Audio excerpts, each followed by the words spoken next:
magandang araw po sa inyong lahat. Kung noon nakita nyo ang Amazing Kalan, ngayon naman makikita nyo ang bago naming modelo. Ito ang tinatawag na Super Amazing Kalan. Bakit Super Amazing Kalan? Dahil ito ay computerized.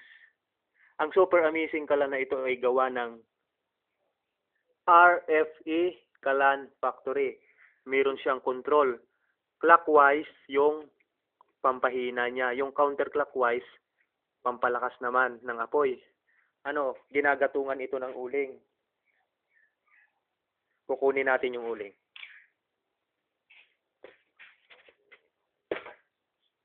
Yan. Pagmasdan yung mabuti.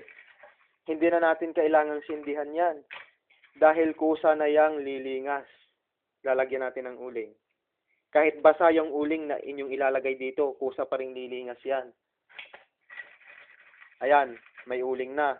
Pagmasdan nyo, hindi ko ito sisindihan. Pero kusa itong lilingas. Mga dalawang ganito lang kaliit hanggang isang ganito kaliit na uling, pwede na itong makaluto kung magpiprito lang. Kung magsasaing naman kayo, idagdagan nyo ng kaunti. Hindi natin aalisin ang focus dito sa uling. O sige, isi-switch ko na. Yung mga switch, ipapakita ko rin mamaya. Papakita ko ulit. Ito yung uling, isi-switch ko, kusang lilingas yan.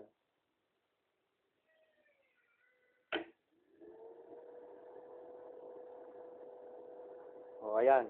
30 second, pwede na yan bumaga. 30 second lang, aapoy na yan. Wala pang 30 second. O, ayan, lakas ng apoy. Ganyan kabilis.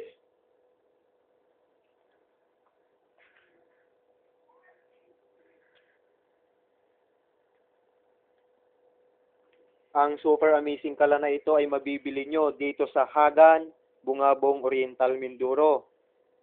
Ipagtanong nyo lang at ituturo na sa inyo. Ayan, alisin na natin ang focus dyan sa uling dahil nakita nyo lumingas na kahit hindi ko sinindihan. Kahit basa yung uling na inyong ilagay dyan, lilingas yan.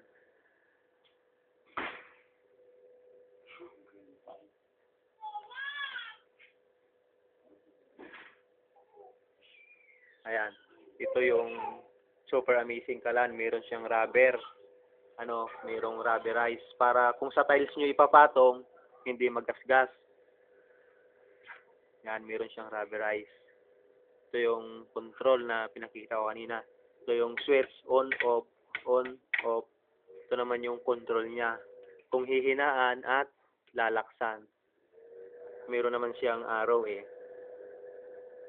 Yan. Tripat yung pinakang lagayan niya ng uling, kaya ito ay matibay.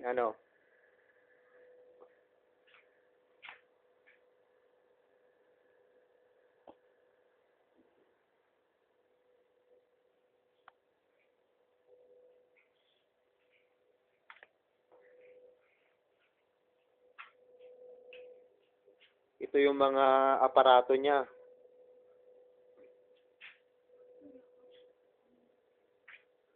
Ito ang electronics department. Dito kinakabit yung mga piyesa ng kalan. Yung kalan naman, ina-assemble sa kabilang building kung saan yung cutting o metal department.